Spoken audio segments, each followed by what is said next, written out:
In the heart of the park, I found a pregnant Alaskan Malamute, her belly distended like a cow. I gasped in shock. How could this even be possible? She looked like she was carrying 20 puppies inside her. Completely bewildered, I knew I had to do something. I love animals with all my heart. I couldn't just walk away. There was no one around. Who knew when the next person would pass by? A letter taped to her back pierced my soul. Please, before I tell you this shocking story, whisper in your heart that you love animals. And tell me where you're watching this from. Let's make it resonate across the world that every animal deserves love and respect. Tuesday afternoon was the perfect day. The sun beating down on my shoulders like a warm, comforting blanket, inviting a respite from the confinement of my sterile home office. My name is Caleb Thorne, a graphic designer who spends too much time staring at pixels and too little at the real world. Griffith Park was my sanctuary, a vast expanse of green that always quieted the noise of deadlines and client revisions constantly ringing in my head. The sweet scent of freshly cut grass and the distant squeals of children on a playground filled the air. By all accounts, it was a peaceful day. I followed my usual route, a winding dirt path that skirted the older, more secluded areas of the park. It was where the ancient sycamore trees stood like quiet guardians, a place where the city's illusion dissolved into a gentle rustle, replaced by the grating of dry leaves and the chirping of unseen birds. This is where I found her. From a distance, she was just an odd mass at the base of the largest sycamore on the hill. At first, I thought someone had abandoned a large trash bag, a sad but not uncommon sight. But as I drew closer, the true nature of the heap became clear.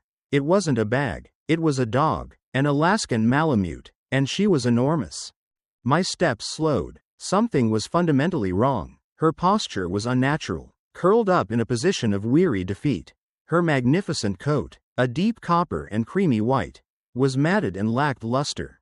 But it was her belly that froze me in place. It was grotesquely swollen, tight against the laws of biology. I had seen pregnant dogs, but this was something else entirely. She looked less like an expectant mother and more like a vessel about to burst.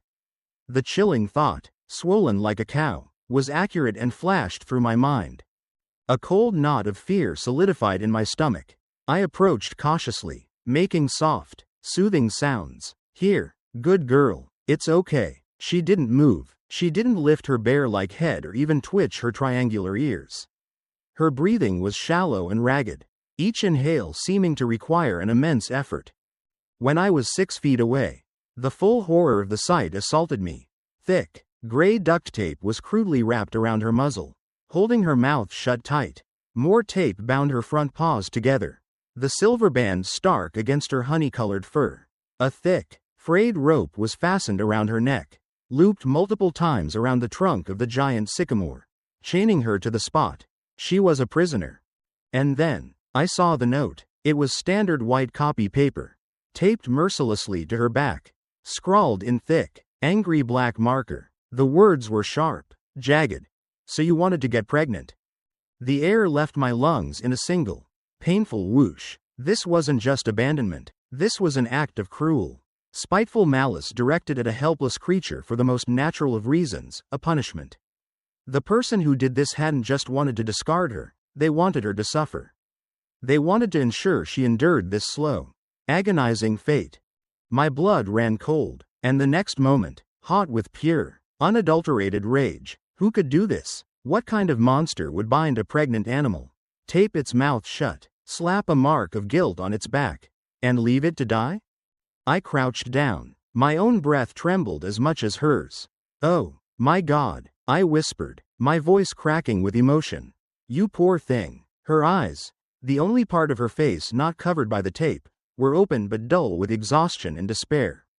There was no fight left, only a deep, soul-crushing weariness. I could see her ribs straining with each shallow rise, indicating she had been without food or water for a considerable time. How long had she been here? Hours? A day? The thought was unbearable. Softly, so softly, I reached out and let her catch my scent. She flinched, a movement so slight it was barely perceptible. I held my hand a few inches from her head until the tremor subsided. Then, slowly, I stroked the crown of her head, My fingers sank into the surprisingly dense, soft fur behind her ears. "It's okay now," I promised in a strained whisper. "I'm not leaving you. I'm going to get help." The park suddenly felt vast and empty. There was no one else on this trail. I was her only hope. The weight of that responsibility settled heavily and immediately on my shoulders. I couldn't leave. I couldn't delegate. Her life, and the lives of the several puppies she clearly carried, depended on my actions in the next few minutes. The afternoon's serenity was shattered, replaced by an urgent, burning sense of mission. My hands shook as I pulled my smartphone from my pocket. The screen looked impossibly bright under the dappled sunlight of the Sycamore. Who do I call? 911? Animal control? Police? This felt like more than just a stray dog situation. This was a crime scene. An act of brutal, deliberate abuse. My thumb hovered over the green call icon for a moment. I took a deep breath, trying to calm my voice and condense my thoughts into a coherent report. 911. What is your emergency? The operator's voice was calm, professional, and jarringly normal. I need help. I stammered, my eyes locked on the poor dog's strained breathing. I found a dog in Griffith Park. An Alaskan Malamute. She's tied to a tree. I understand. Which part of the park are you in? The old scenic trail on the west side. Up on the hill with the big sycamore tree. Any local knows it. Yes, I have your location identified. Is the animal aggressive? I let out a short, bitter laugh. Aggressive? No, she can't even move. She's been severely abused. Her mouth is taped shut with duct tape. Her paws are tied, and she's pregnant, hugely pregnant. I've never seen anything like it. I could hear the shock and anger bleeding into my own voice. And she has a note taped to her back. There was a brief silence on the line. When the operator spoke again, her tone had shifted from clerical to gravely serious. A note, sir? Yes, it says, so you wanted to get pregnant. This was deliberate. Understood. I am dispatching officers from the LAPD and Animal Control immediately. Please, do not approach the animal any closer or attempt to remove any restraints yourself. It may be evidence, and the dog may act unpredictably due to pain and fear. Can you stay on the line until the officers arrive?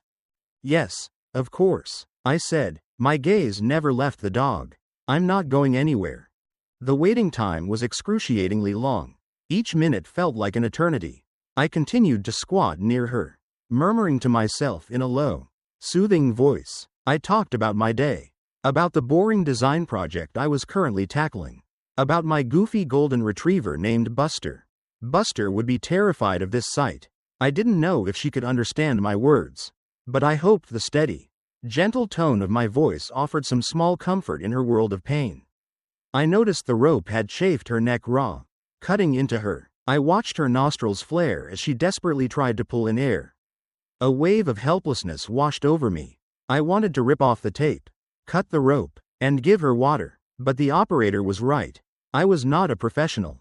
I could make things worse. All I could do was witness and wait. Finally, the unmistakable sound of distant sirens reached me, steadily growing closer. Minutes later, a patrol car rattled up the grassy hill, its lights flashing silently, strobing the trees in blue and red. 2 police officers stepped out. One was a tall, stern-faced man in his late 40s. Shaved head, mouth set in a hard line, Officer Miller. The other was younger, more open-faced and concerned, Officer Chen. You're the caller, sir? The older officer asked in a low voice. His name tag read Miller. Yes, Caleb, I said, standing up. My knees popped. She's right there. They approached the scene, and their professional composure cracked for a moment. The younger officer let out a small, disbelieving exhale. Officer Miller's jaw hardened, a muscle twitching in his cheek. He knelt, taking in the dog, the tape, the rope, and the note in sequence. He looked at me, his expression a mix of official severity and personal distaste. Did you touch anything? No, just as the operator told me. Good. He nodded curtly. He pulled on a pair of latex gloves and cautiously began taking photographs with his smartphone, documenting every horrific detail. Animal Control will be here in 2 minutes.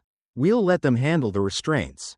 This is a felony, sir. Multiple counts. We will find whoever did this. The promise hung in the air, a small but potent shard of hope. As if on cue, a white van labeled LA County Animal Services pulled up behind the patrol car. A woman stepped out of the driver's side. She was perhaps late 50s. White hair tied back in a practical ponytail. Her kind, intelligent eyes clearly having seen much suffering. She wore blue scrubs and carried a large medical bag. She and Officer Miller nodded in familiar acknowledgement. "It's a bad one, Dr. Reyes," he said, gesturing to the dog at the tree. Dr. Reyes's gentle face hardened as she saw the scene. She didn't gasp or cry out in surprise. Instead, a quiet, focused intensity settled over her. She set down her bag and knelt beside the dog, her movements fluid and confident. "Hello, sweet girl," she said softly, her voice like a calming balm. "My name is Elena. I promise you, we are going to get you out of here." She was the first light of concrete. Real help. The cavalry had arrived. As she began to work, I felt the first glimmer of faint hope that this beautiful, brutalized dog might actually be saved. Dr. Reyes moved with an unsettling, methodical precision. Flanking her were two young male vet technicians who emerged from the van. Both in green scrubs, their faces a mix of youthful seriousness and shock. I would later learn their names were Jake and Leo. "Leo, get the sturdy shears and the slip lead." Jake, set up an IV of saline and a light sedative.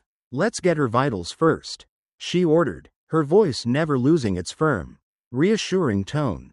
While Jake gently inserted a thermometer and searched for a vein on the dog's taped leg, Dr. Reyes focused on the muzzle. "Let's get this off first so she can breathe properly," she said, not to anyone in particular, but to the dog. "Good girl, just a little longer." She used specialized scissors with rounded tips, designed to cut bandages without injuring the skin. With utmost care, she slid the lower blade between the layers of tape in the dog's thick coat. She worked slowly, cutting around the muzzle. The dog whimpered, a heartbreaking sound muffled inside the sealed mouth. I know, Dr. Reyes soothed. "It hurts. Almost done." Finally, the last section of tape was severed. As she peeled off the sticky mass, a swollen, red muzzle was revealed. The dog drew a deep, shuddering breath, the first free breath she'd taken for who knows how long. It was a sound of profound relief that sent shivers down my spine. Next was the rope around the neck. Officer Miller had finished his photography and nodded. Dr. Reyes sliced through the thick, frayed fibers, and as the tension released, the dog slumped further, her body having been supported by the rope. Finally, the tape around her paws was removed. Leo carefully clipped it away, revealing raw, swollen ankles. I noticed the dog's eyes flicker toward Dr. Reyes. A spark of something new there, trust. She understood, on a primal level, that these people were here to help. "All right." Dr. Reyes sat back on her heels and gently stroked the dog. "Can you stand now, sweet girl?" But it was easier said than done. The dog was too weak from dehydration, malnutrition, and the sheer weight of her pregnancy. She tried to lift herself on her forelegs, but her paws trembled and collapsed. A low, frustrated whine escaped her. "We've got her," Jake said, moving to support her shoulder. It became a team effort. The two young techs, the two officers, and Dr. Reyes cooperated. They slid a large, soft stretcher beside her. Gently, moving in unison, they managed to maneuver the huge, incooperative, heavy body onto the canvas. It was a testament to their patience and strength. I stood behind, useless, but completely mesmerized by their compassionate efficiency. They carried her to the open rear of the van. Inside, it was a clean, organized miniature mobile clinic. They lifted the stretcher and settled her onto the van floor, which was lined with thick, clean blankets. Dr. Reyes immediately attached the IV bag that Jake had prepared, deftly inserting the needle into a vein. She then placed a small oxygen mask over the newly freed muzzle of the dog, whom I had now started calling Hope in my mind. Hope did not resist. She seemed to surrender to their care. "She's in bad shape," Dr. Reyes said, turning toward me and Officer Miller. "Severe dehydration, heart rate is irregular, and this pregnancy is dangerously advanced. We need to get her to the clinic immediately." "We'll follow you," Officer Miller said, "Mr. Thorne, we'll need a formal statement from you." "Of course," I said, my heart still pounding. Can I follow you too? I just need to know that she's going to be okay." Dr. Reyes looked at me, her gaze piercing. She read the pure anguish on my face. "The waiting room is nothing special, but you can wait there," she said with a small, tired smile. "You did a good thing today. You saved her life." Her words hit me with unexpected force. As I watched the van doors close, with Dr. Reyes kneeling next to Hope, monitoring her vitals, I felt an unbreakable bond with the animal. This was no longer just a sad incident I had stumbled upon. It had become my story too. Her fate was intertwined with mine. I got into my car and followed the flashing lights of the patrol car and the steady, determined progress of the white van. We sped through the city streets like a strange, small parade of desperation and hope. I kept my eyes locked on the back of the van, sending all the positive energy I could muster toward the precious, fragile life inside. The West Valley Veterinary Emergency Clinic was a low, unassuming building, but inside, it buzzed with a quiet, controlled tension. The air smelled of disinfectant and faintly of animals, a smell of fear mixed with hope. The waiting room was sparse, a few plastic chairs, some pamphlets about pet care, and a TV silently playing a nature documentary. It felt like the loneliest place on earth. Officer Miller took my statement quickly and professionally. I recounted every detail of the discovery in a flat, robotic voice. Trying to keep the emotion out, he assured me they would do everything to find the perpetrator, checking for microchips and canvassing the neighborhood for anyone who knew the dog. When the statement was done, he placed a hand on my shoulder.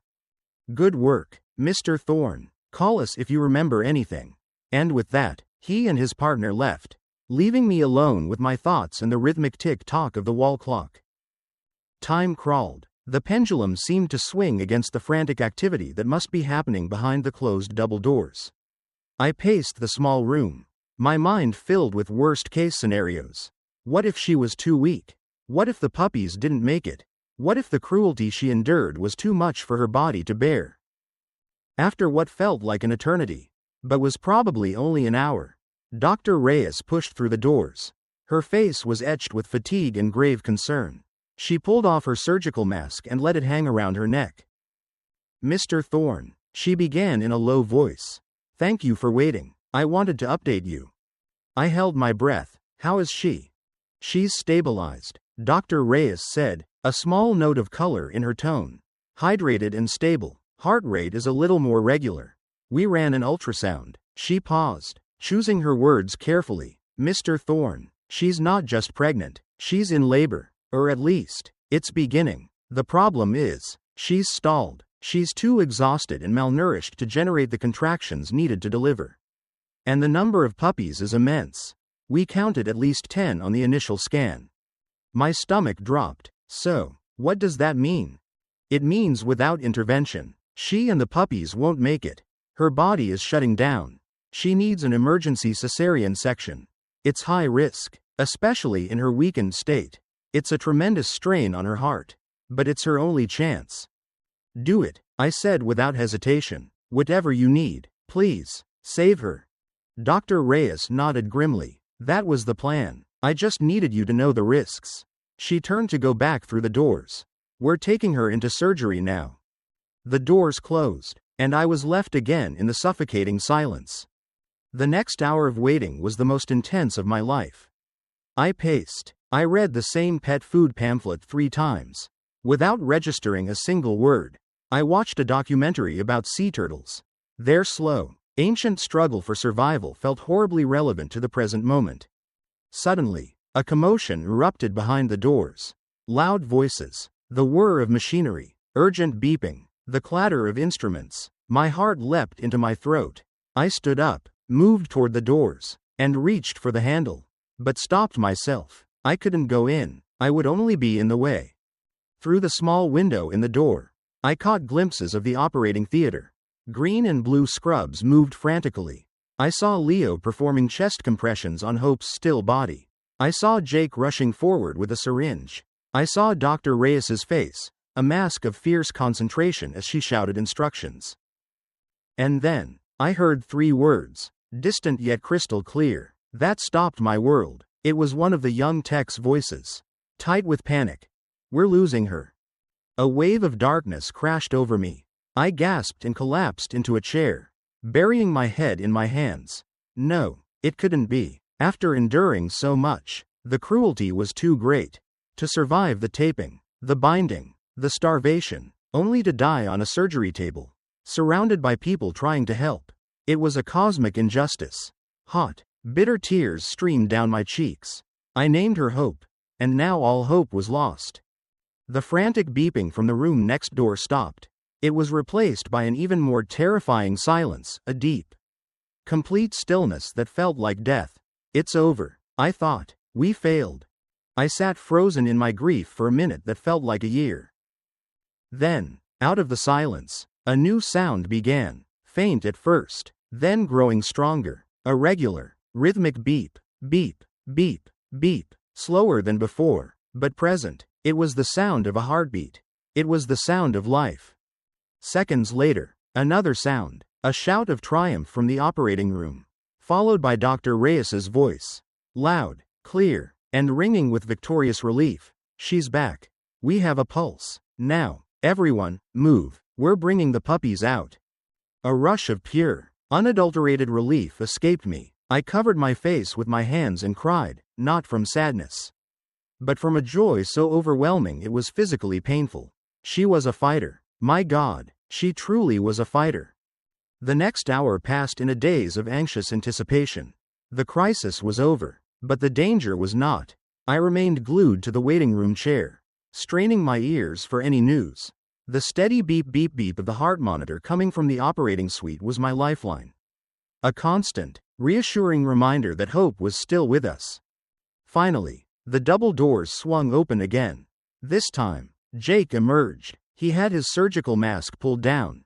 His young face was slick with sweat, but he was beaming. His eyes were exhausted yet alight with victory. He saw me and his smile broadened. We had a miracle in there, he said, still catching his breath. Is she okay? The puppies? I asked, my voice strained. She's stable. The surgery was a success, he reported. And the puppies, well, Dr. Reyes wants to tell you about that herself. She'll be out in a minute. We're just settling everyone in. Settling everyone in. The words were beautiful. Minutes later, Dr. Reyes appeared with Leo. She looked utterly spent, but her face held the deep, quiet satisfaction of a battle won against impossible odds. Mr. Thorne, she said, her voice soft but strong. I have someone I want you to meet. Her and her family. I followed her through the doors and into the recovery area. The sterile, clinical tension of the place had changed to a new atmosphere, filled with warmth and quiet wonder. And there, in a large, clean enclosure lined with soft, warm blankets, was Hope. She was lying on her side, still connected to an IV line in her leg, but the oxygen mask was off. Her eyes were open, heavy with fatigue, but the despair was gone. In its place was a calm, quiet vigilance. Her breathing was deep and regular. She looked peaceful. But it was what surrounded her that took my breath away. Cuddled up against her enormous, now deflated belly was a multitude of tiny, wriggling bodies, a chaotic, whining mountain of gold and white fur. They were so small, their eyes tightly sealed, their movements clumsy and instinctive. They blindly nudged their mother, their high-pitched squeaks filling the air. We miscounted, Dr. Reyes said, a note of awe in her voice. It wasn't 10. I just stared, unable to process the magnitude of the miracle before me. How many? I managed to whisper. 12, Leo said beside me, shaking his head in disbelief. 12 healthy, strong puppies. 6 boys, 6 girls. I've been doing this for 5 years. And I have never seen a litter this big from an Alaskan Malamute mother. Especially not one in her condition. It's a genuine miracle. 12 tiny heartbeats, lives that were nearly extinguished only a few hours ago. I was overwhelmed and knelt by the enclosure. Hope slightly lifted her head and looked at me. Her tail gave one small, weak thump against the blanket. It was a tiny gesture, but it felt like a profound, thank you. She's a fantastic mother, Dr. Reyes continued. her professional demeanor melting into pure admiration. Her instincts are perfect. Even after all that, she's nursing them and keeping them warm. She is a hero. I watched one small puppy, a little more adventurous than the others, squirm away from the pile and let out a lost-sounding cry. Hope gently nudged him with her nose, guiding him back into the warmth and safety of his siblings. That simple, powerful act of motherhood was one of the most beautiful things I had ever witnessed. A thought struck me with the force of a physical blow. If I had been an hour or two later, if I had taken a different path in the park, or simply stayed home, this scene wouldn't be here. Hope would likely have died alone, chained to that tree. These 12 little lives would have ended before they began. The thought was staggering. It made my connection to them feel elemental, as if I were part of their creation story. In that moment, I wanted to take them all home. I desperately wanted to claim Hope and all her 12 puppies, to build a fortress of love and safety where they would never know fear or cruelty again. It was a wild, powerful, and utterly impractical impulse.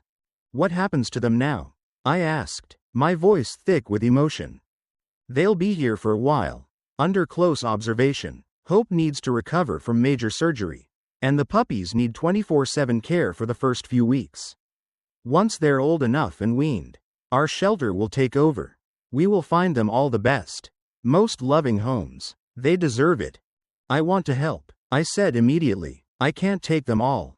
My apartment is too small, and I can't afford it. But I want to be involved. I'll visit. I'll help screen adopters. I'll donate whatever I can. Dr. Reyes placed a comforting hand on my shoulder. Caleb, you have done more than enough. But we would love for you to. They know you. You are the first kind human they ever knew. I looked back at the new mother and her 12 miracles in the enclosure, making a silent promise to all of them.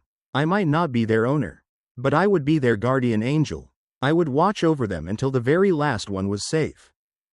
Over the next few weeks, the veterinary clinic transformed from a place of sterile anxiety into a second home for me. I adjusted my work schedule so I could visit every day. The staff, from Dr. Reyes to the cleaning volunteers, began to know me as Hope's guy. The first few visits were quiet. Hope was still weak from the surgery and slept most of the time. I would simply sit by her enclosure, sometimes reading aloud, sometimes talking in a low voice, telling her she was a good girl, a brave girl. The puppies were still tiny, blind, and deaf. Their lives were a simple cycle of sleep and nursing. They were a mewling mountain of potential.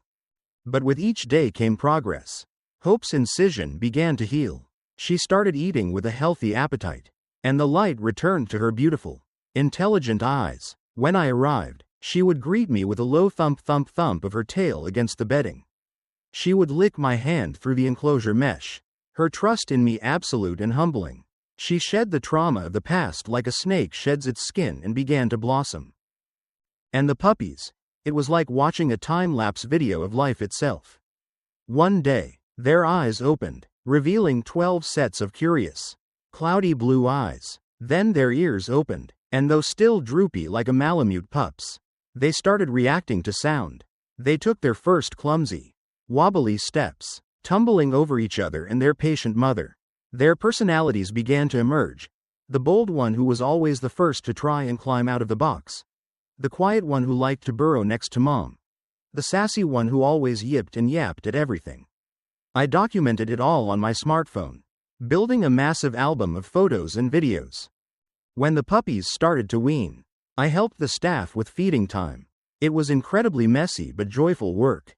I would sit in the middle of their enclosure, letting the puppies swarm me, scaling my legs, chewing on my shoelaces, and covering my face with sticky puppy kisses. It was a form of therapy.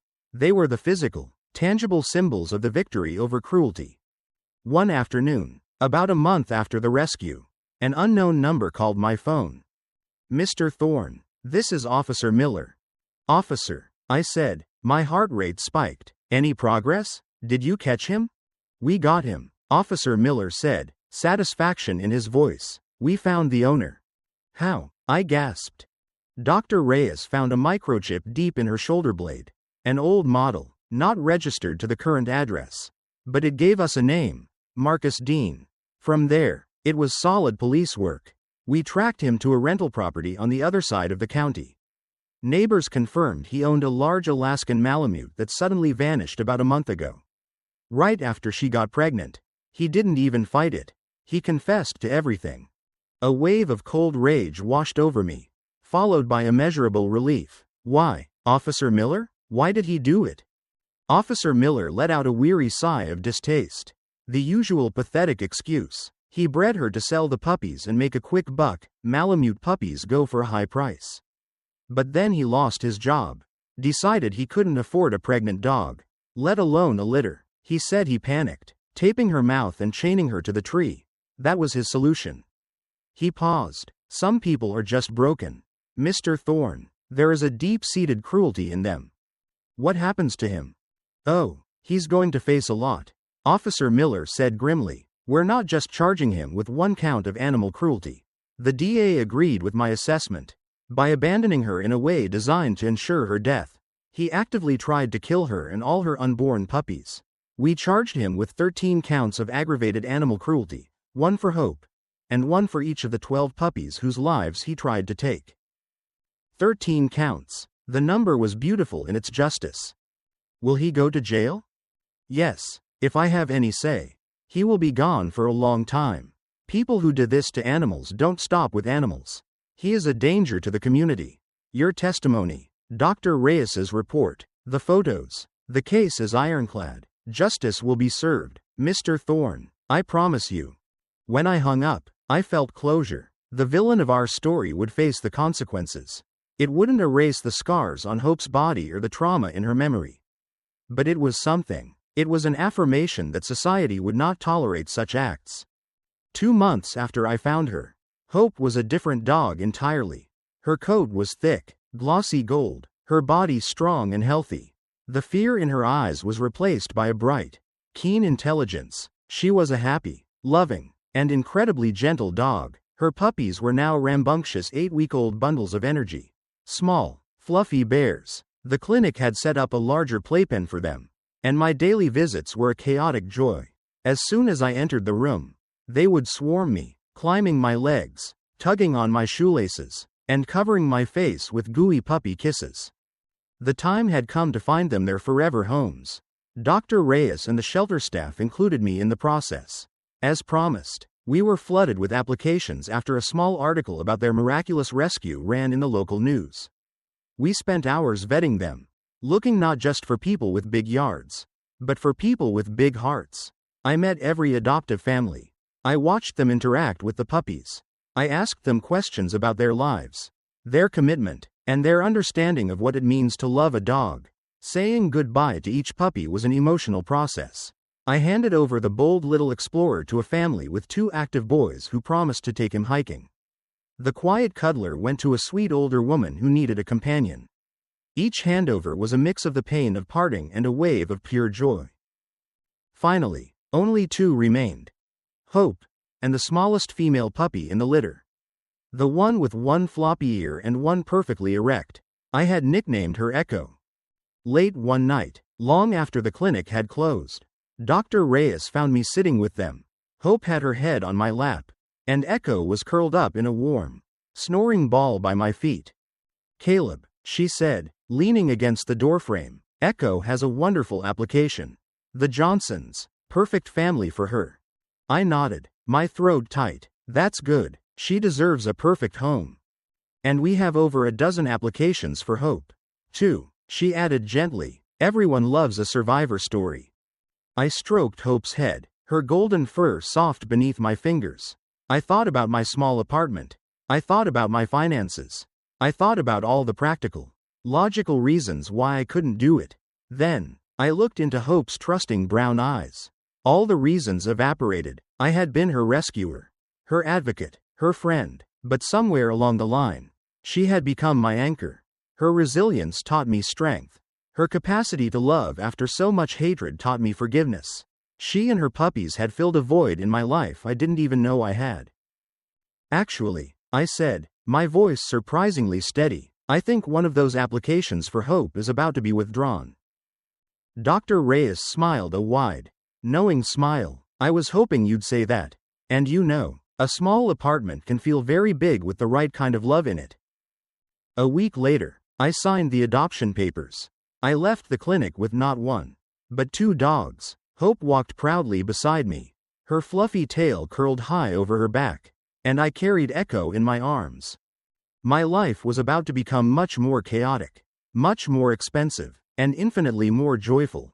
Sometimes, late at night, when Hope is asleep on the rug at the foot of my bed and Echo is a warm, snoring ball next to her, I think back to that sunny afternoon in the park. I think about the monster who committed such a cruel act. I know he received a multi-year prison sentence, which became a landmark case for animal rights in our state. But I don't dwell on him. Instead, I focus on the chain of compassion he inadvertently started. My decision to take a different path. The quick thinking of the 911 operator. Officer Miller's determination. Dr. Reyes's astonishing skill. And the community who opened their hearts and homes to 13 souls. I found a dog chained to a tree. But in the end, she and her 12 miracles saved me. They taught me that, even in the face of the darkest cruelty, a single act of kindness can spark a revolution of love, and that every life, no matter how small or fragile, is precious and worth fighting for. 55.1s